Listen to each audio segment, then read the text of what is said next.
Hello welcome to విక్తా foods. ఇవాళ మనం తయారు చేసుకోబోయే రెసిపీ కేకు. ఎలా తయారు చేసుకుందాం చూద్దాం. ఇప్పుడు 4 eggs తీసుకుందాము.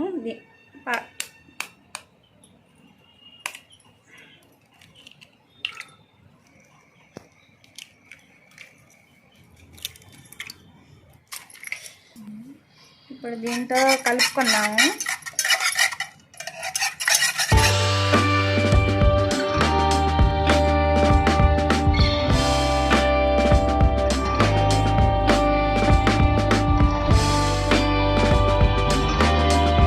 కప్పు షుగర్ పౌడర్ వేసుకోవాలి.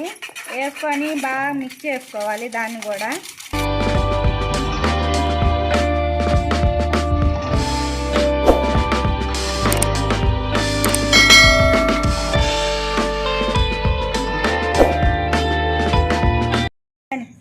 ఒక కప్పు మైదా పిండి వేసి కలుపుకున్నాం.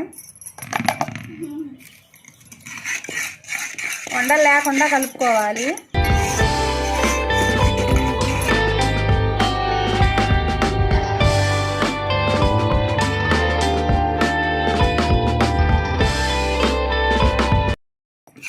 ఒక స్పూన్ బేకింగ్ పౌడర్ వేసుకోవాలి. ఒక 1/2 టీ స్పూన్ సాల్ట్. మొత్తం బాగా కలుపుకోవాలి. స్మూత్గా వచ్చేదాకా కలుపుకోవాలి బాగా.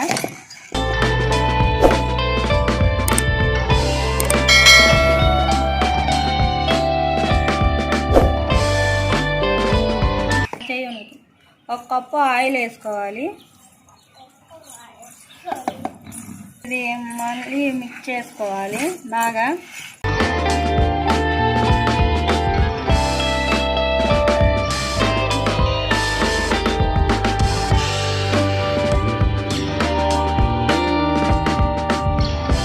కన్సిస్టెన్సీ కొద్దిగా గట్టిగా ఉంది కాబట్టి కొద్దిగా పాలు వేసుకుందాం.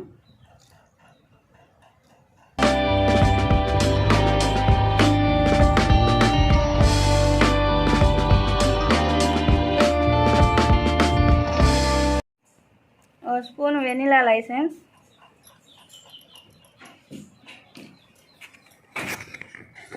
అది వేసుకొని మళ్ళీ బాగా కలుపుకోవాలి. మా వీడియో మీకు నచ్చినట్లయితే లైక్, షేర్, సబ్స్క్రైబ్, కామెంట్ చేయండి. మర్చిపోకుండా బెల్ ఐకాన్ కొట్టండి. బాగా మిక్స్ చేసుకొని పక్కన పెట్టుకుందాం. ఒక స్పూన్ ఆయిల్ వేసుకొని ఈ గిన్నెలో శుభ్రంగా పూసుకోవాలి. ఈ చుట్టూరు పూసుకోవాలి ఇలాగా.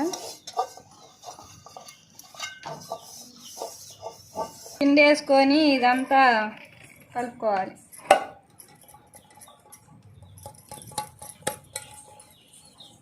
కొద్దిగా మైదా పిండి వేసుకొని బౌల్లో ఈ శుభ్రంగా దీని నిండా వేసుకొని ఇలా అనుకోవాలి. ఈ విధంగా పిండి పూసుకోవాలి ఈ బౌల్కి.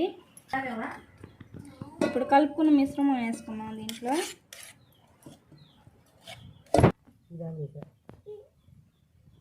ఇలా డిప్ చేసుకోవాలి.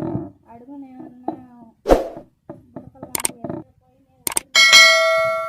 ఇప్పుడు స్టవ్ వెలిగించుకొని నేను ఇడ్లీ పాత్ర పెట్టుకుంటాను. దాంట్లో 2 కప్పులు సాల్ట్ వేసుకొని మీడియం ఫ్లేమ్ పెట్టుకొని వేడెక్కించుకుందాం. వేడి చేసుకుందాం మూత పెట్టుకొని. ఇప్పుడు మూత తీసి పెట్టుకుందాం. ఇలాంటిది స్టీల్ ప్లేట్ కానీ కడ్డీ లాంటిది కానీ వేసుకోండి. మీడియం ఫ్లేమ్లో పెట్టుకొని ఇప్పుడు బ్యాటర్ పెట్టుకుందాం. దీంట్లో బేక్ చేసుకుందాం మూత పెట్టుకొని.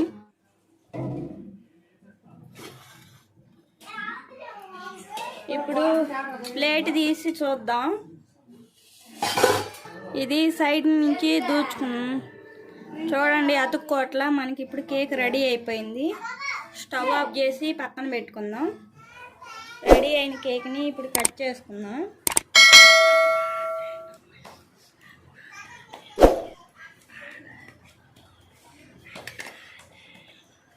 ఎంత టేస్టీగా ఉండే స్పాంజీ కేక్ రెడీ. ఎంత సాఫ్ట్గా ఎంత సూపర్గా ఉంది.